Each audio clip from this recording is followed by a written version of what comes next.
and how did my journey start and what happened, and that is what I'm going to talk about. So I was born with a Tetralogy of Fallot,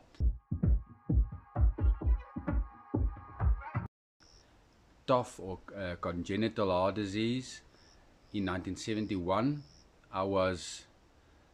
When I was born with it, they didn't recognize that I had that specific heart issue, and then it was only at 5 years old that they did a procedure on me. They did the open heart surgery here in Bloemfontein.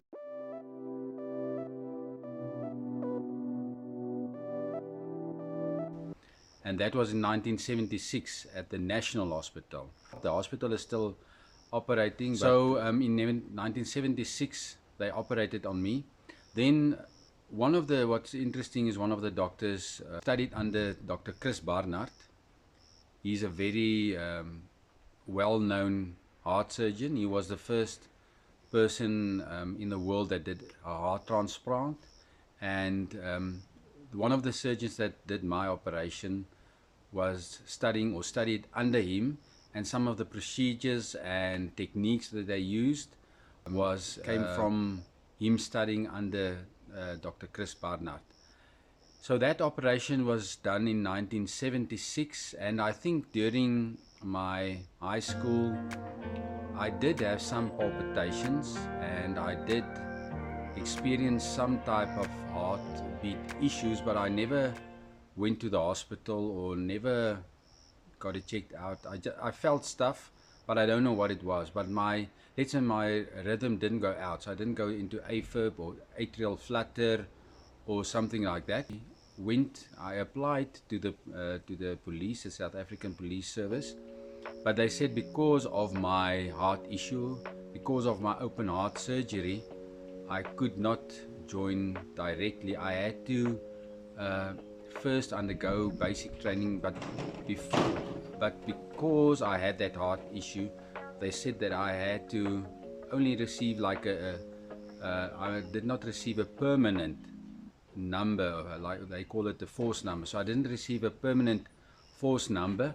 I only got a semi-permanent number, and that number, it's like your personal number that they use for everything. And then they said I first had to do the initial training, the basic training. I had to do that before they could see if I'm going to make it in the police.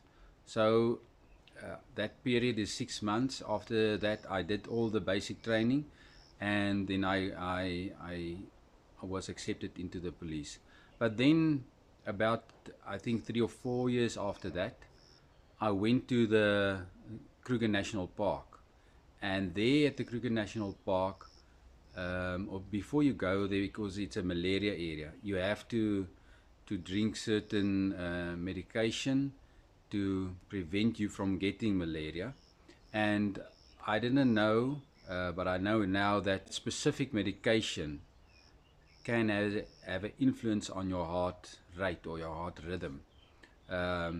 And after I came back from the Kruger National Park, I was about, I think, 22 years old at that stage. My heart had heart issues, and then I went from doctor to doctor, and they checked me out. I went to many specialists. They couldn't figure it out. They thought it had maybe a connection to my tetralogy, but they didn't know precisely what the issue was. So then I was sent to like a university hospital or a research hospital, and there specifically there was a doctor that knew that I was in atrial fibrillation. I think the thing that was difficult for them is because my heart rhythm, if you look at it on a ECG, it's not the normal heart rhythm. Even if it's in AFib, it's not the same. It doesn't look the same as other guys' heart rhythm. So that I understand that was a little bit difficult for them to see what it was, what was the problem. So he was the first guy, that professor at the hospital, that, let's say, diagnosed me correctly. and then he was the first guy that did a cardioversion on me. Before that, I was at a few doctors and they tried all different type of medicines on me, but that was the first time I was diagnosed with AFib. So I can say that actually the malaria medication that I took put me into AFib, and from there I'm actually not 100% sure if it was atrial fibrillation or maybe atrial flutter, but it was one of those two. And from there, yeah, then I'll tell my story in the next video, otherwise this one's going to be too long. But so the scars on my heart of the Tetralogy of Fallot repair that I did, the open heart surgery 1976, definitely has an influence on how the rhythm of my heart works or does not work 100%, because when they do open heart surgery, they have to cut your heart, and that, according to my information, damages some part of your electric system in your heart, and that is the reason why that trigger caused it, just made it easier for my heart to go out of rhythm. But I'm still searching for cures, and please subscribe, comment, like, and let me know what your experience is. Thank you. Bye.